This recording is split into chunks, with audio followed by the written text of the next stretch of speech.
እሺ ይሄን የቪዛ አይነቶች በተለይ በተማሪ ቪዛ ወደ አሜሪካ ሀገር ለምትመጡ ኢትዮጵያውያን የበለጠ ግንዛቤ እንዲኖራችሁ ወይም ደግሞ ኢትዮጵያ ያላችሁና ወደ አሜሪካ ሀገር ስትመጡ እዚህ ሀገር ያለውን የስራ ሁኔታ እንደዚህ ምናልባት በግልጽ ካልተነገረ በተለይ ከቪዛ ጋር የተያያዙ ነገሮች ብዙ ጊዜ ማህበራዊ ሚዲያ ላይ ብዙ ሰው አይናገርም።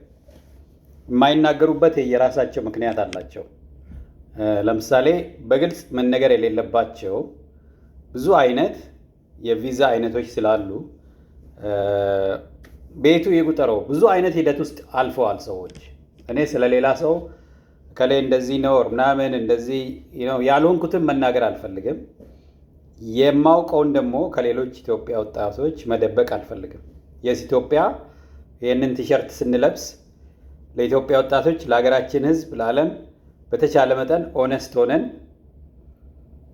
ስኬታችንን ብቻ ሳይሆን ስንወድቅም ስንቸገርም ስንረዳዳ ያለውን ነገር ሰው በሚያስተምር መልኩ ያልተጋነነ እውነታ ወጣት ጋር ትውልድ ጋር እንዲደርስ ነው እያደረግን ያለ ነው። ጠቀሜታ ስላለው ማለት ነው። አሁን የኤፍ ቪዛ አንድ ሰው ኤፍ ቪዛ ወይም የተማሪ ቪዛ አግኝቶ ወደ አሜሪካ ሀገር ሲመጣ አንደኛ ነን ኢሚግራንት ቪዛ ነው። ይሄ ቪዛ ምን ማለት ነው? ትምህርትን ስትጨርስ ወደ ሀገር ትመለሳለህ፣ ወደ ሀገር ይመለሳለሁ የሚል ቪዛ ነው ይዘህ የምትመጣው፣ ኤፍ1 ቪዛ ማለት ነው። ስለዚህ አሜሪካ ሀገር መስራት ባይ ዲፎልት ለስራ ዝግጁ አያደርግም አንድ ሰው። ነገር ግን ምን አድርገዋል የአሜሪካ ዩኒቨርሲቲዎች ኤፍ1 ቪዛ ላለው ትምህርት ላይ እያለ ሲፒቲ ካሪኩላር ፕራክቲካል ትሬኒንግ እንደ ኢንተርንሺፕ ማለት ነው ሙሉ ደሞዝ ተከፍሎ አንድ ተቋም ጋር ትምህርትን እንደሚደግፍ ዲፓርትመንት አድቫይዘር አምነውበት የሚሰራ ኢንተርንሺፕ አለ። በዛ ሂደት ሊከፈል ይችላል። ሁለተኛ አሁንም የትምህርት አካል የሆነ የቪዛ አይነት የማይቀየርበት ኦፒቲ የሚባላል ኦፕሽናል ፕራክቲካል ትሬኒንግ ነው። ሶሻል ሳይንስ ላላቸው 1 ዓመት፣ ሳይንስ ቴክኖሎጂ ኢንጂነሪንግ ኤንድ ማትስ ስቴም ለተማሩ መጀመሪያ 1 ዓመት ከዛ 2 ዓመት የሚሆን 3 ዓመት በአጠቃላይ የስራ ፈቃድ የሚያስገኝ የቪዛ አይነት አለ። ነገር ግን ሁለቱም ክፍያ አላቸው። ስታመለክት በተለይ ኦፒቲ አሁን እኔ እሱን ነው እየሞከርኩ ያለሁት። ቅድመ ሁኔታው ትምህርት መጨረስ ነው። የሚስፈልግብህን የትምህርት ነገሮች ስትጨርስ ወደ ስራ መሄድ ይቻላል። ኢንተርንሺፕ ነው አሁንም የ1 ዓመት እና የ3 ዓመት እንደ ሙያው አይነት ብያቸዋለሁ። ክፍያው ሬጉላር 3 ወር ድረስ የሚወስደው ለፕሮሰስ ለማድረግ የአሜሪካ ኢሚግሬሽን ኦፊስ ነው የሚሰጠ። አሁን ባለው እስከ 700 አካባቢ ይከፈላል። ማፍጠን ከፈለክ ደግሞ ለምሳሌ ስራ አግኝተህ እኔ አሁን ስራ አግኝቻለሁ፣ ቀጣሪ ድርጅት ቶሎ እንድጀምር ይፈልጋል።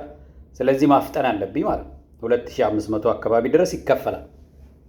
ከዛስ በኋላ አሁንም ህጋዊ የሆነ የስራ ፈቃድ የሚገኝበት አለ።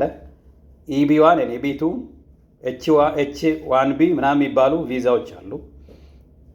ኤችቢ ቪዛ ተቀጣሪ ድርጅት ነው የሚጠይቅልህ፣ ይከፍላሉ። $7,800 ድረስ ያስከፍላል። ኢዚ አይደለም እሱም ማግኘት።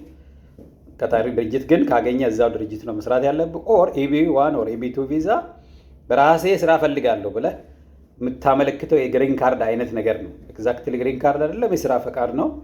አሪፍ ነው። አሁን እኔ እነሱን ነው እየተዘጋጀ ያለሁት። በግልጽ ማወቅ አለበት። ይሄ ምንም ሚስጥር አይደለም፣ የትም በግልጽ ያለ ስለሆነ ማለት ብዙ ጊዜ ሰዎች አይናገሩም። አንደኛ ጉረኝነት እንዳይሆንብን፣ ሁለተኛ ነገር ብዙ ጉዳዮች አሉ ከዚህ ጋር የተያያዘ አንዱ የፖለቲካ ኖር ምናምን።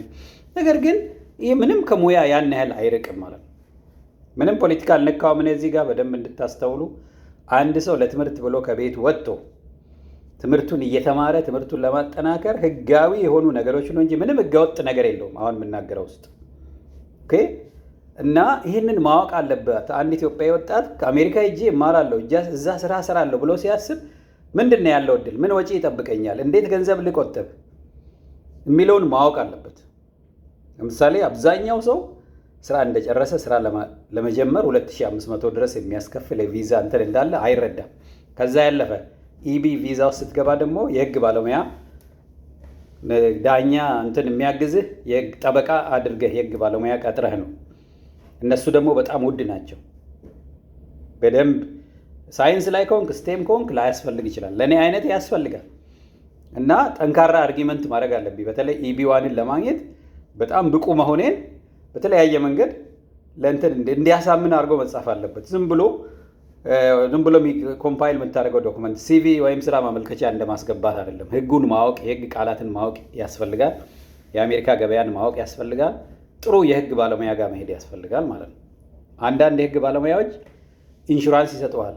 ኬዝህ የማያልፍ ከሆነ ሪፈንድ እሰጥሃለሁ ይላሉ። እኔ አሁን እሱን የፈለግኩት ምናልባት ብከስር ባያልፍልኝ 5,000 7,000 ብር ከስሬ ከመሄድ ዶላር ከፍዬ ከመሄድ መልሰውልኝ ወደ ሀገሬ ሄጄ ልሰራበት ፈልጋለሁ ማለት ነው። ንግድ ውስጥ ነው ያለ ነው። ያው ገንዘብ የምታወጣው አተርፋለሁ ብለን አሜሪካ ሀገር ፉል ታይም የምትሰራ በእኔ ኳሊፊኬሽን እስከ $100,000 ይከፈላል በአመት። ያ አትራፊ ነው። 10,000 ከፍዬ ማመልከቱ ምንም አይደለም ማለት ነው። ይሄኔ ነው ኮሚኒቲ የሚያስፈልግህ፣ የሚረዳ ሰው። ዝም ብሎ ቁጭ ብሎ እንዴት ነጭ ፀጉር እያለው ምናምን የሚል ጣጣ ውስጥ ዶክተር ከሌ ተብለህ ሚል ሌላ አይነት ናሬሽን ውስጥ ከመግባት እንደዚህ ልታይ ባይ ወይም አወቅኩ ባይነት አይደለም። ምግብ አጣሁ ማለትም አይደለም፣ ውርደትም አይደለም። ኢትስ ጀስት ዋን ኦፍ ዘ ቲንግስ ዊ ዱ ቱ ፕሮፌሽናሊ ግሮ። ልክ ሪኮመንዴሽን እንደምንጠይቀው አሁን ደግሞ ቪዛ እየጠየቅኩ ነውና ፋይናንሻሊ ያግዙኝ፣ ምከሩኝ፣ የህግ ባለሙያ ጋር ውሰዱኝ ይባላል። የትም ዓለም ያለ ሰው ይረዳዳል ማለት ነው። እና ይሄንን በተለይ ይሄን የምናገረው ብዙ ልምድ እያላችሁ ማትናገሩ አላችሁ። ጸጥ እንዴት እንደመጣችሁ ምናምን አይ ነው ይገባኛል። አንዳንዱ ደግሞ ሪስክ ያን ያህል ሪስክ ዝም ብለን የምንፈጥረው ሪስክም አለ፣ የሌለውንም የምናጋነን ሰዎች አለን ማለት ነው።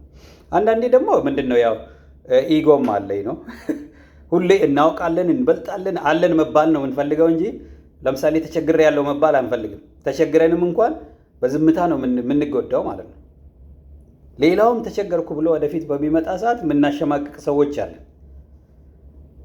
ግን ቢግ ፒክቸሩን ካያችሁት ፈቃዱን ብታግዝ የስ ኢትዮጵያን ታግዛለህ።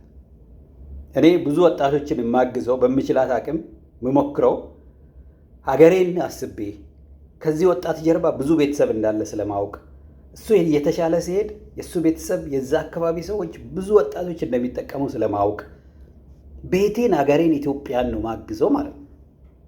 ምንም የተለየ አያስጨበጭብም፣ የተለየ ምስጋና አያሰጥም። የአንድ ሀገር ዜጋ ስትሆን ሀገርህን ህዝብን ታግዛለህ። ቬሪ ሲምፕል አዛት እና አሁንም ስለዚህ ስለ አሜሪካ አገር የህጋዊ ነገሮች በደንብ ወጣቱ ማወቅ አለበት። በብዙ ምክንያት መረጃ ሳይኖረው ብዙ ወጣት እየተጎዳ ነው ያለው። ህገወጥ ደላሎች ጋር ይሄዳሉ፣ ባህር ላይ ይሞታሉ። እዚህ ደርሰው መዓት የሚሰቃዩ እንዳሉ እንሰማለን።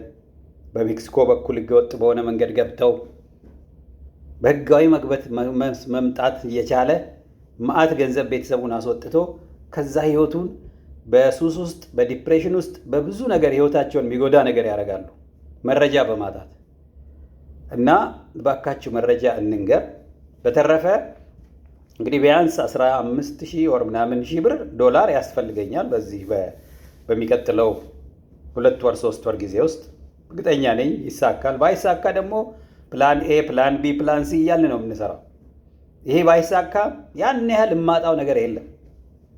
ሀገሬም ልሰራ የምፈልገው ነገር ስላለ ሌላ ሀገርም ሄጄ ስለምሰራ አንድም ነገር ብቻ አይደለም ህይወታችን እንዲወስን ማድረግ ያለብን። ሁል ጊዜ በህይወታችን ፕላን ኤ ፕላን ቢ ፕላን ሲ እያደረግን እንሰራለን ማለት ነው። እና የኢትዮጵያ ወጣቶች በርቱ። ሌሎቻችሁ ማገዝ የምትችሉ አግዙ። እኔ ደግሞ በአፌ ሞልቼ እንደዚህ የምናገረው ለምንድን ነው?